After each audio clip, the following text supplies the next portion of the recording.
На 10 септември судскиот совет ги разреши председателот и судија на Врховниот суд Јово Вангеловски и врховната судијка Рахилка Стојковска. Причината е наведено поради нестручно и несовесно вршење на судиската функција. Одлуката се уште не е правосилна бидејќи разрешените суди имаат право на жалба. Дали разрешените суди одат и на работа во овој процес додека трае жалбената постапка? Не, бидејќи во исто време се и суспендирани. Додека да се донесе правосилна одлука за Вангеловски и Стојковска, Врховниот суд привремено, а можеби и трајно, не може да смета на ангажман на уште неколку делители на правдата. Може ли тогаш да ја остварува својата функција?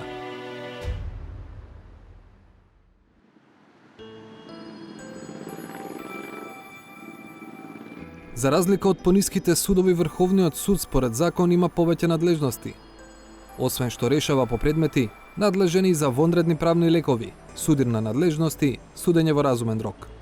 Важни задачи се и давањето мислење за предлог закони од судската област и утврдување начални ставови и правни мислења за единствена примена на законите во судовите.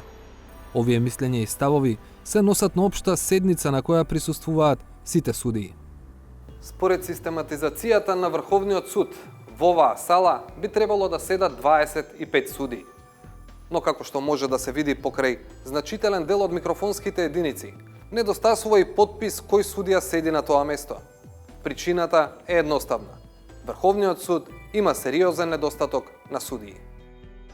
Од 25 предвидени позиции за судии во Врховниот суд, празни се 5 вклучувајќи го и неодамнешниот избор на судиката Цветанка Периќ. Врховен не може да смета и на Јово Вангеловски и Рахилка Стојковска до правосилна одлука во втор степен по нивното разрешување во судскиот совет. Судијата Ристо Катавеновски е подолго време на боледување, но и него го чека постапка за разрешување пред судскиот совет за истиот случај за кој беа разрешени Вангеловски и Стојковска.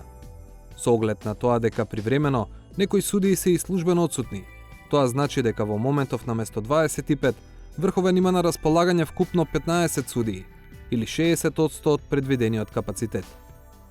Ако нема нови боледувања и службени патувања, процентот на пополнетост може би и маргинално ќе се подобри. Но од друга страна, бројката може и уште повеќе да се намали бидејќи еден врховен судија оди во пензија до крајот на годината, а против друг има постапка за утврдување одговорност пред судскиот совет. На долго време се соочува Врховниот суд со голем недостиг на судски кадар. Меѓутоа, постапката не може во случај да биде побрза отколку што е, бидејќи овие две судиски места, кои што суди се разрешени, не може да се распише нов избор за пополнување на нивни места, се дека постапката не стане правосилна. Со оглед дека трае жалбената постапка, таа не се знае кога ќе заврши, овие места остануваат отворени. Факт е дека се соочуваме со голем проблем, но со ангажман на суди на повеќе кривични и граѓански одели и совети, се обидуваме да го пополниме овој вакуум простор што го имаме.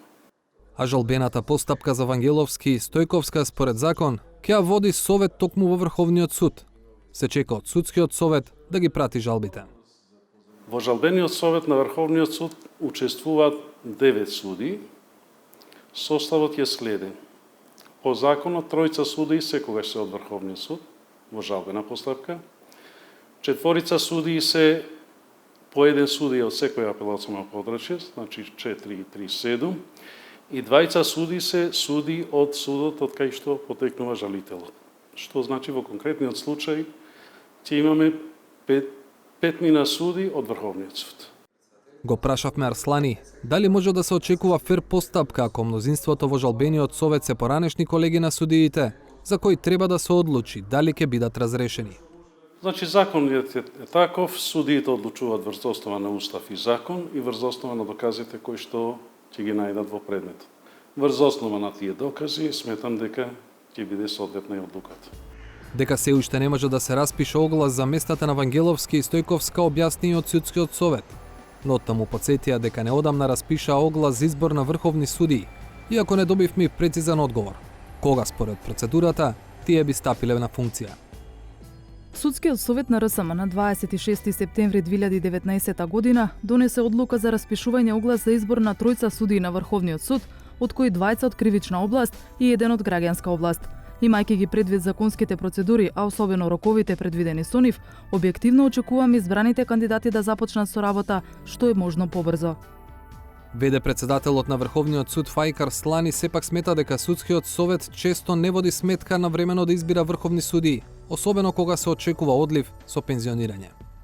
Од тие причини, јас веќе на минатата седница на Судски совет побарав решение за излез од ова моментална ситуација и се надевам да на наредна седница тоа ќе биде ставено на дневен ред на Судски совет, за да се прошири систематизацијата на нови, бар најмалце 3 нови судиски места, за да не дојдеме во оваа ситуација да од технички причини и законски причини благовремено да не може да се пополнат испразнетите работни места по разни услови.